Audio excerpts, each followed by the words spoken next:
pink, or what they call the thing, you know. And it was exactly like a railway carriage, you know, lit up. And it started up overhead there, and I saw it and watched it right out of sight, right over the hills. But I looked in that direction. There was a silver plane and a pink one, like between a pink and a red cerise colour van, right side by side. And they were in that direction, and there was no plane, but I don't know where it went to. I heard this noise, it was a hell of a noise it was. And came down, you know, it was a bit misty, foggy. And well, it was like as if a tin can was floating nuts and bolts, you know, and somebody was rattling it. What I did see was a green, shimmering light for about a quarter of an hour. Well, it's hard to explain. It's sort of like a bright light with a red light in the middle. Like cigar shape, glowing at each end. I saw something over there between those two bungalows, and to me, it looked as if it was about 500 feet high. No higher. It seemed to be hovering. It resembles something like a comet, but comets are white, so this one was orange, oval colour, so it certainly wasn't a comet. There very well might be something in the stratosphere. I mean, we're sending spaceships to other planets, and I can't see any reason why, if there is life on another planet, they shouldn't be sending craft to us. Obviously, these things, whatever they are infinitely maneuverable, and they're certainly beyond our ability to catch. We can't put salt on their tails, as it were. Tell me what you saw. Just an object in the sky. What did it look like? Like a saucer. Yes, and were there any lights or anything around? No, it's just a white object in the sky. We were busy in here, but we had to come back in. But the three soldiers that were there with us, they also saw it. And they described it more or less like a lampshade. Well, although I've seen it, it hasn't convinced me. I still don't think there's anything in it myself. I think it's just a load of tripe. That's all.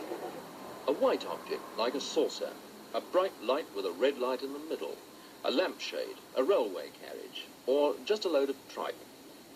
That's how people in and around Warminster in Wiltshire have been describing the strange sights and sounds that have been a feature of local life for quite a while now, reaching something of a peak during the summer and autumn of 1965. Warminster's a thriving market town on the edge of Salisbury Plain, a shopping centre and a stopping-off point for motorists on their way west. Odd things have clearly been happening here, and there's been plenty of disagreement about the explanation of them. We asked the evaluation officer of the British Unidentified Flying Object Research Association, Dr. Cleary Baker, to comment on what's been going on. I'm satisfied that we have evidence that something very strange is going on in the world. I don't claim, I think it would be quite false to claim, that such evidence as we can bring forward is sufficient to establish a cast-iron, watertight case.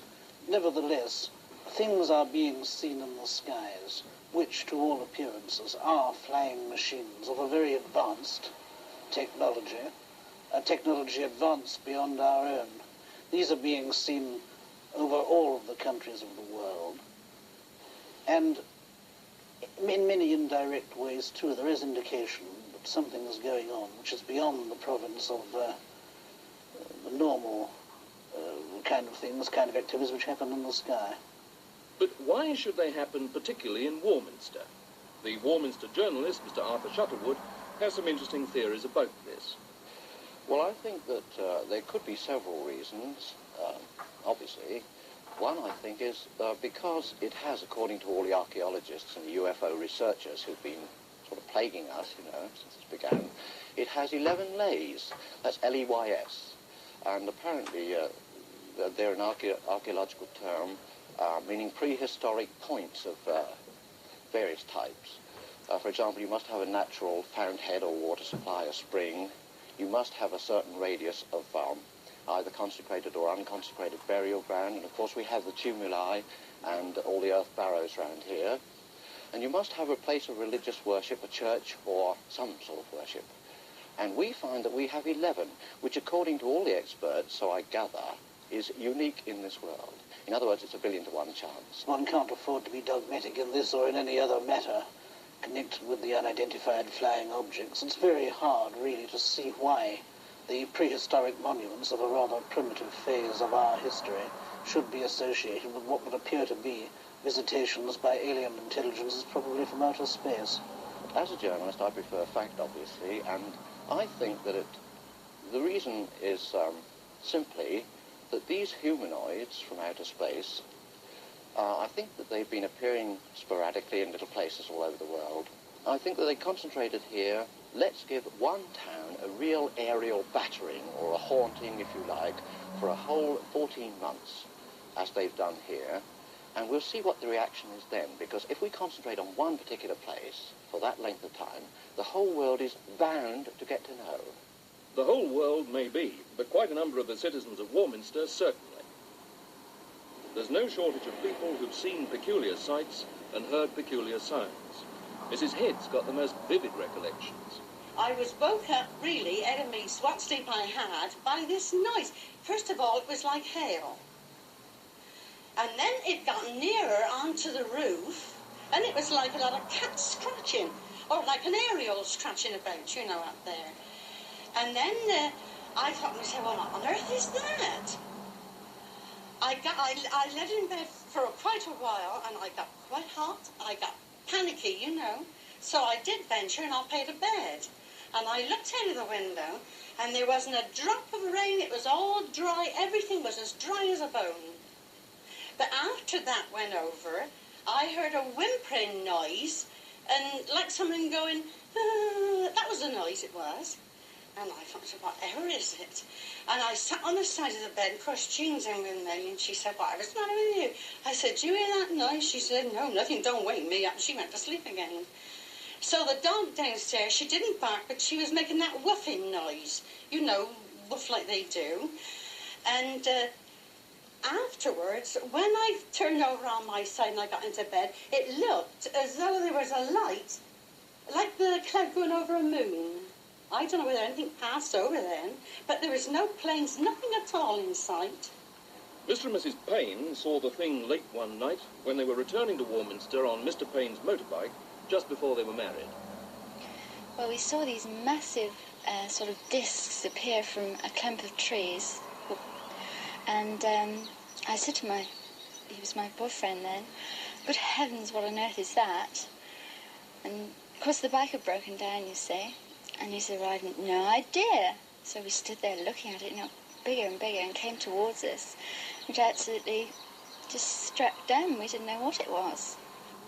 A few miles outside Warminster is the Elizabethan mansion of Longleat. Nigel Mingay, the son of Lord Weymouth's butler, describes the thing as it came his way. Well, I was out one night, and a friend who I know, who lives just across the road, he said he'd seen it. I didn't believe him, but he told me to come out, so I went out with him, and we walked around for about half an hour, and then we were sort of looking around the sky the whole time, hoping to see it. We were just on the verge of coming in when we saw it, and it went right across the horizon. Yes, where did it go exactly?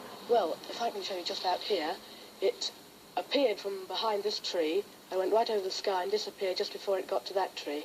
And what did you feel like when you saw it? Well, I was surprised, not shocked, but I always had an open mind about it. But now I believe in it. How many other Warminster people believe in it? Or perhaps we ought to say, how many Warminster people are willing to confess that they believe in it? So far as we could judge, there seem to be believers, disbelievers, and don't knows in about equal proportions.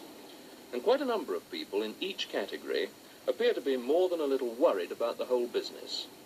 How many of them openly discuss their doubts and anxieties? I asked the Vicar of St. Denis, the Reverend John Freeman. I think in the first place, the vast majority of people in Warminster have no interest whatsoever in this. And they do regard the people who ask us about it as a bit odd. Comparatively few people have claimed to see it, as far as I know. It is not a subject which anybody has really warmed up to with me. I think that is so far the case that people in Warminster on the whole regard this publicity as something which is a bit derogatory. To the town? To the town. Last autumn, Mr. Emlyn Rees, who's chairman of the Warminster Council, arranged a public meeting to get at the facts. This is what drove him to do it. Well, I felt there was a great deal of concern in the town. There was a lot of ridicule being bandied around in the local newspaper, and I thought it would be a great idea to have a public meeting to clarify the whole situation and to find out if there was any truth in the fact that there were such things as unidentified flying objects. And do you think the meeting did establish this? No, I don't think it did at all. We had a very interesting meeting. It was quite a full house. We had some 500 or 700 people in. We had some eminent people from London, from the Association of Unidentified Flying Objects. They gave their views. We had the public who gave their views as to what they had purported to have seen. We had a very good meeting, a little rowdy in places, but on the whole very good. Do you think Warminster has done well out of this, either its shops or people in general? Oh, I think it has. We had a tremendous amount of publicity, and this must have done the tradesmen in the town some good, and a good job too, I think. Do you think anybody had a vested interest in stirring this up in the first place? Only the newspapers. They were short for a story during the month of August, and they thought this was a good news story, and they played it up to the utmost. The story ricocheted around the world, for example, after the first big sighting of the aerial cigar, which was to the south there, and that was by the vicar and his family of Heytesbury, 17 young people at Warminster, the hospital physiotherapist, Miss Long, the Horlocks, who described 2 flaming red pokers, which is rather graphic, of course, but I could see what they meant. Having seen the thing myself now, I think I can see what they meant by that description. Now, would you tell us exactly what you did see? Well, I saw, this will always be indelible on my mind, because it was 3:42 p.m. on the last Tuesday, that's September the 28th, the last Tuesday in September, and I was going upstairs. We live in rather a high-up flat over a Monumental Masons. They call us Death Row, incidentally, because we have the hospital, doctors, undertaker, and then we're the Monumental Masons next door. But apart from that macabre observation, I went upstairs and I was completing a story for a magazine which is coming out in April on a woman lion tamer who can also tame all sorts of jungle cats in the same cage. Mary Chipperfield, you probably heard of. And I went up for my notes, but my attention was arrested by this huge cigar shape in the sky. Now, had I normally been walking underneath that, I'm sure it would have assumed the proportions of nothing but a dense white cloud. But from the angle of vision that I had from the top of our house, I could see a peculiar hump, a yellow or an amber burnished protrusion from the top. And I'd never seen anything like this in all my life, and it was 9 months after this thing started. And I honestly don't think I'd been conditioned to all that extent, although I've lived in the centre or the vortex of this mystery. Let's face it, it is a mystery. But I wasn't convinced, even in spite of the high calibre of witnesses, I wasn't convinced that this thing existed. But I saw this with my own eyes. I dashed straight away for camera. I got the camera lined up, and the setting was about 8. It was a beautiful, clear afternoon. Out of the window, this thing came along over Colloway Clump, which is over there, northwest to southeast, gliding along, a gentle giant in the sky. I trained my camera on it, and I felt the camera jumping about in my hands. That was the first unusual aspect. It didn't frighten me, but I felt like sharp prickling needles down that side of the hand, the wrist, that side of the face, and my eye watered for 2 months afterwards on that side. That was the exposed side to this thing.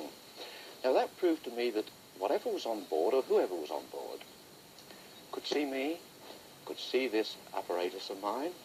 It threw out some concentrated force field. I'm quite serious about this, which deliberately, with the deliberate intent of gumming up the camera. And, of course, they succeeded, because nothing developed in 25 feet of film except an 8 feet portion burnt right through. That's all I had on my camera. If they're trying to make a major impact, Yes. one would think they wanted all possible publicity. Why should they want, then, to gum up the camera?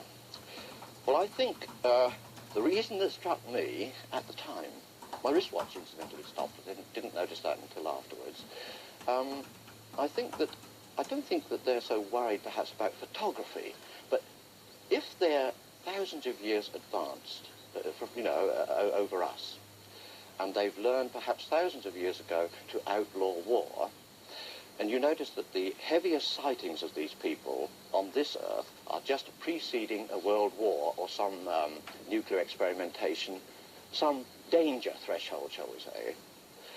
If that's the case, and they saw the camera there, what's to prevent them, being at no more than half a mile up at that time, I'm sure, thinking automatically, here's one of those crazy Earthmen and he's got a gun on us.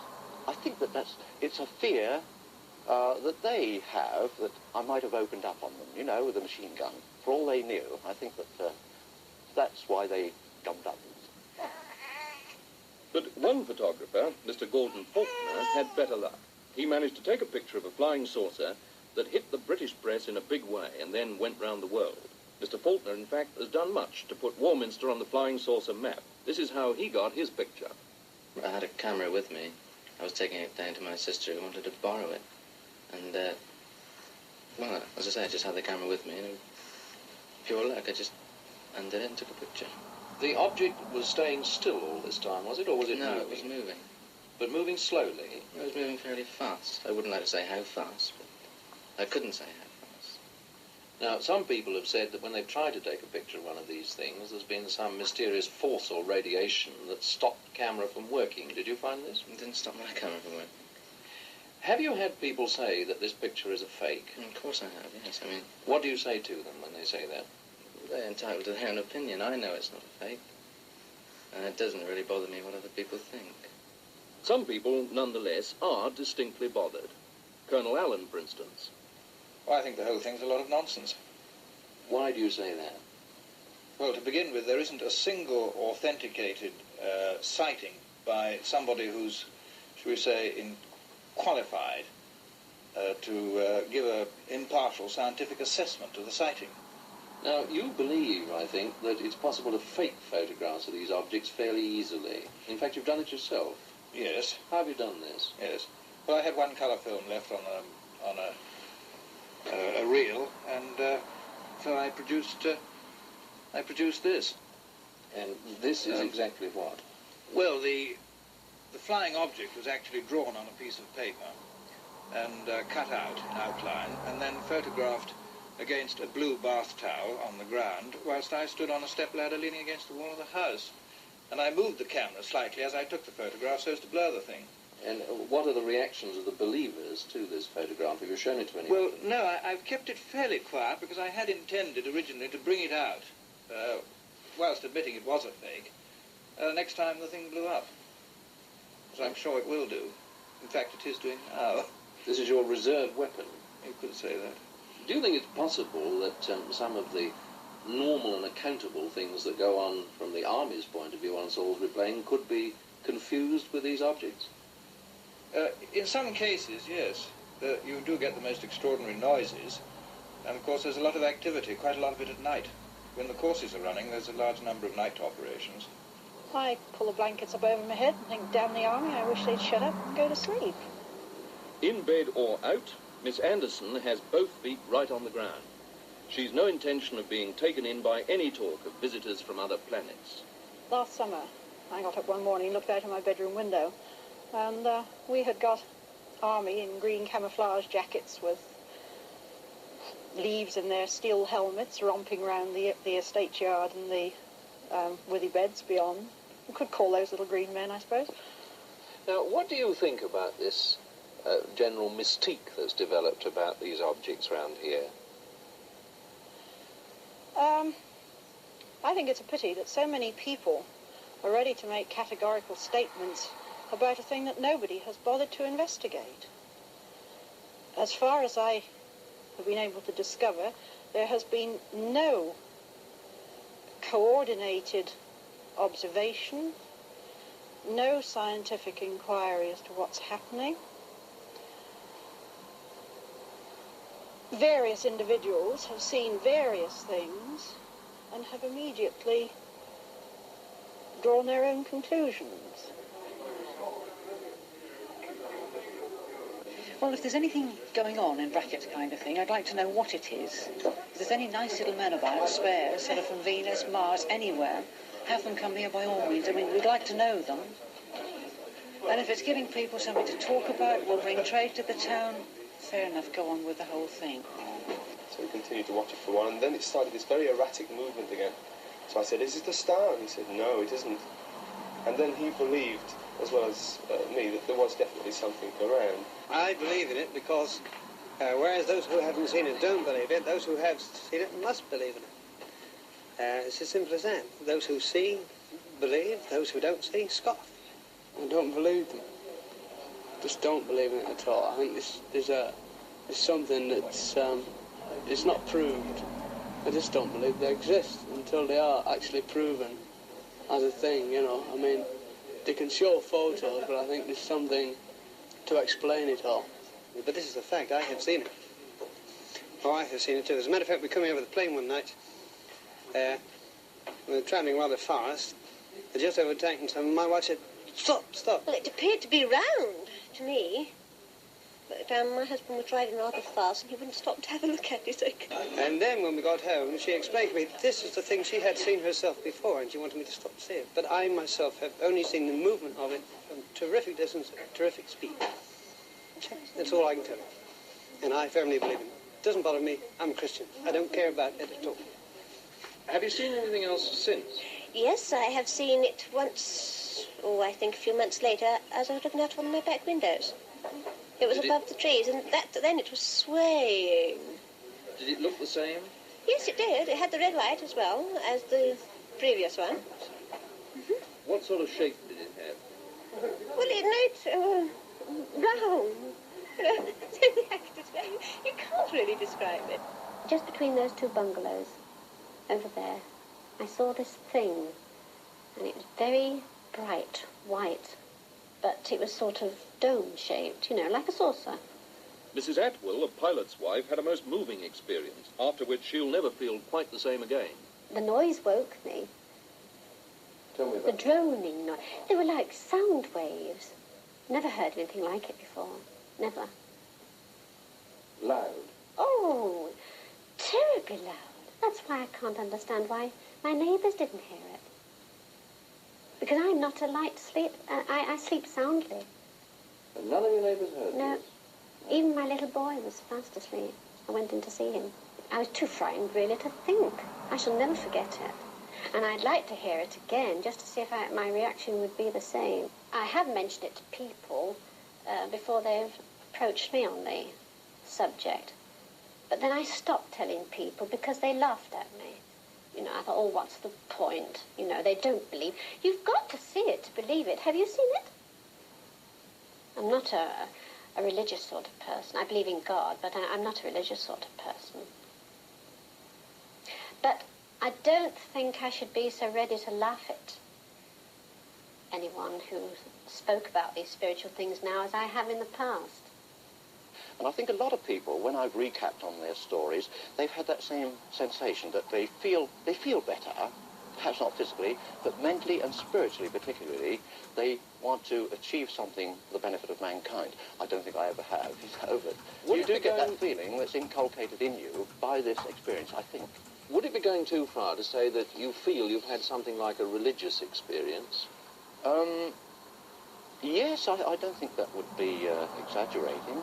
You do. You seem to have a new outlook, a new mental outlook on life, and you want to help people.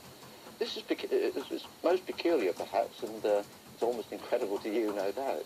But I felt that sensation. I wanted to see it again, and I wanted to convince whoever was on board that we weren't antagonistic and we wanted to warmly welcome them if they cared to land. And, of course, they have landed. They have landed now. How much does this sort of thing worry people in Warminster? The church should know quite a lot about it. A few people, 2 or 3, have come to me or approached me, but not in any sense of worry. I have had one man who came to ask me what I thought of the thing, theologically. My answer to him was that whether or not the thing was a real thing, it did not seem to me to be relevant to the end of the judgment, nor that it had any religious significance. Did you feel inclined to pooh-pooh what he was saying, or did you take it dead seriously? I took it seriously in the sense that he himself was dead serious. And to that extent, I had respect for what he said. But this attitude is one which I find personally very difficult to cotton on to, because I don't think that, speaking theologically, that God works in these ways. Astronomer and country parson, the Reverend Inge, had until recently a parish near Salisbury Plain. He feels most of the happenings have a rational explanation. It's puzzled me a lot as to why people just around about Warminster should have come forward in the way they have.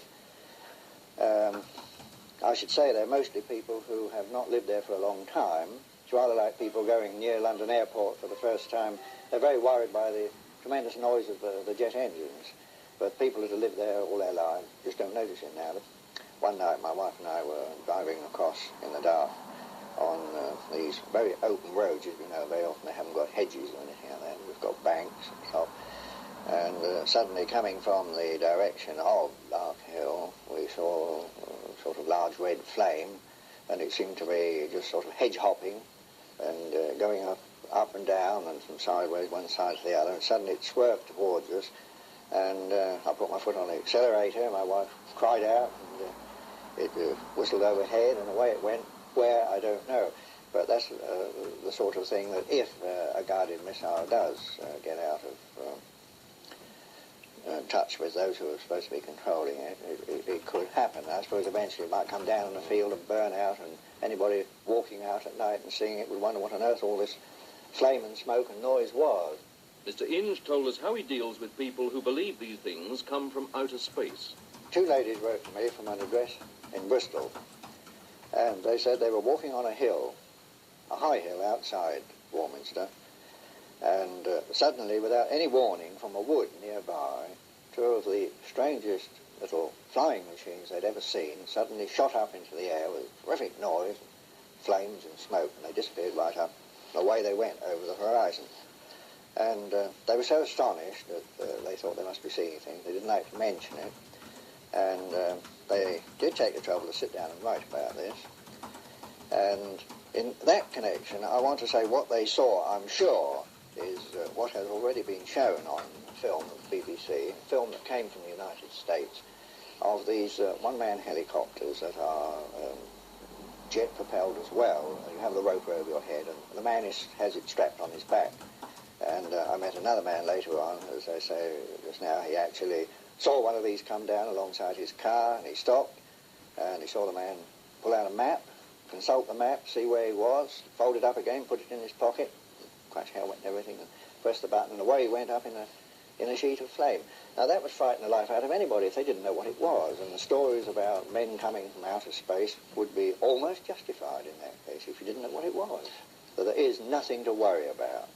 After all, none of these things have killed anybody yet, or as far as I know, injured them, except perhaps the brave people that are taking part in them. And you don't hear very much about that. But would you go so far as to encourage ordinary people to think these did come from outer space, so that the services could carry on with their experimenting behind this sort of smoke screen? Would you go that far? No, not a bit. I wouldn't. That would be deception, wouldn't it? I would simply say, look, you've seen something that perhaps you weren't supposed to see. I can assure you that there's no danger from it, and if you see it again, just remember that it's really in your own interest and in the interest of this country that these things are happening, and just go to sleep on it and don't worry about it. So I'm personally, my message to the people of Warminster is, don't forget that you live on the edge, the perimeter of an experimental area where brave men are doing experiments in connection with all three of the forces. Now, you very obviously don't believe in them. Why do you believe that some people seem to need to believe in them? I don't say I don't believe in them. I say that there is not sufficient evidence available to know what one is believing or not believing in. There's too much woolly and